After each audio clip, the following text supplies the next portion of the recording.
አትጠራጠሩ በአብዛኛው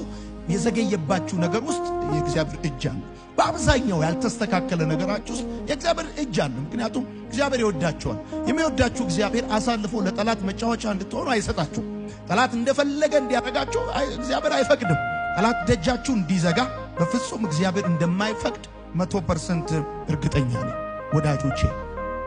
ለያንዳንዱ ዓላማ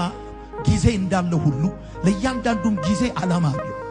ብዙ ጊዜ የተነገረን ነገር ምንድነው ለያንዳንዱ ዓላማ ጊዜ አለው የሚል ነገር ተነግሮናል አሁን በትክክል ለያንዳንዱ ዓላማ ጊዜ አለው at the same time ለያንዳንዱም ጊዜ ደግሞ ዓላማ አለው እግዚአብሔር ዝም ብሎ የሚያወጣው ፀሐይ የሚያስገባው ፀሐይ የለም እግዚአብሔር የሚያነጋው የሚያመሸው ወይም የሚያመጣው የሚያስኬደው ዘመን የለውም እያንዳንዱ ጊዜ በእግዚአብሔር ዘላለማዊ እቅድ ውስጥ ለዓላማ ነው የተዘረጋው